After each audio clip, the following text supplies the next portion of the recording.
Inilatag naman ng isang grupo ang iba't ibang modus sa nagamit ng mga love scammer. Yan ang ulat ni Floyd Brenz.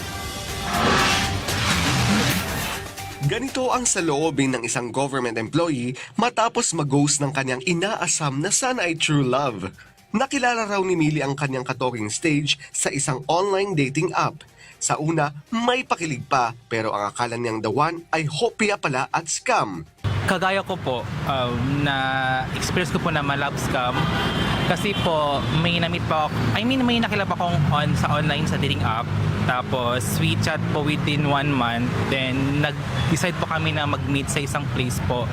Then ang sabi niya po sa akin ay wala daw po siyang pamasahe sa meeting place. So I decide po na bibigyan po siya ng pera po through GCash. Then, on that day po, nung nasa place na po ako na aming meeting place, wala pa po siya. So, I call him po, text. Then, parang parang that time po ay nag-ring pa po yung call sa my phone niya. After nun po, blinak niya na ako. So, wala na po nangyari sa aming dalawa. Kaya naman, kasabay ng pagdiriwang ng Feb-Ibig Month, muling nagbabala ang Cybercrime Investigation and Coordinating Center sa publiko laban sa tumitinding banta ng love scam na ngayon ay gumagamit na rin ng Artificial Intelligence o AI para mas mapadali ang panlilinlang. Ayon kay CIC Acting Executive Director Renato Paraiso, karaniwang target ng mga scammer ang mga single na naghahanap ng banyagang partner, mga financially stable na individual, mga babaeng nakakaranas ng pressure ng mag-asawa, mga lalaking takot sa rejection, at mga solo parent na naghahanap ng makakasama sa buhay. Nagiging biktima tayo because Filipinos are oversharing when it comes to their experiences, when it comes to their feelings.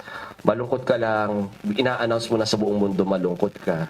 Bago pa tayo kumain, kailangan may picture muna na, di ba, pag gutom ka na, hindi ka pa makakain dahil pipicture ang pagkain. We are living in an age, in a world right now that makes us very vulnerable. And the way to fight back is to educate ourselves, not only with the technology, but how we will be victimized. Samantala, ibinahagi ng Scam Watch Pilipinas ang iba't ibang uri ng love scam na umiikot sa bansa. Kabilang dito ang tinatawag na sad boy o sad girl na nagkukwento muna ng malungkot at trahedyang karanasan sa buhay para makuha ang simpatsya ng kausap bago manghiram o humingi ng pera.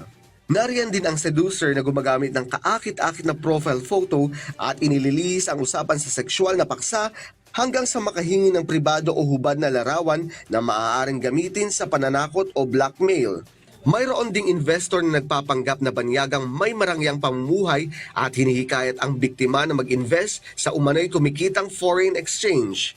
Ang serviceman naman ay nagpapanggap na dayuhang militar na naka-assign sa Asia at karaniwang target ang mga middle-aged na kababaihan na kalaunan ay hihingan ng pinansyal na tulong.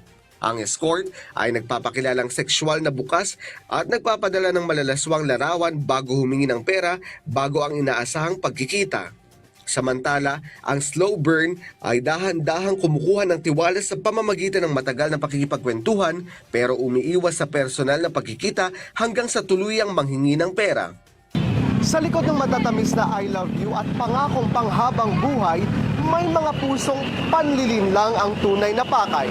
Mga taong handang magkunwari at magsinungaling para lamang makuha ang iyong tiwala at damdamin.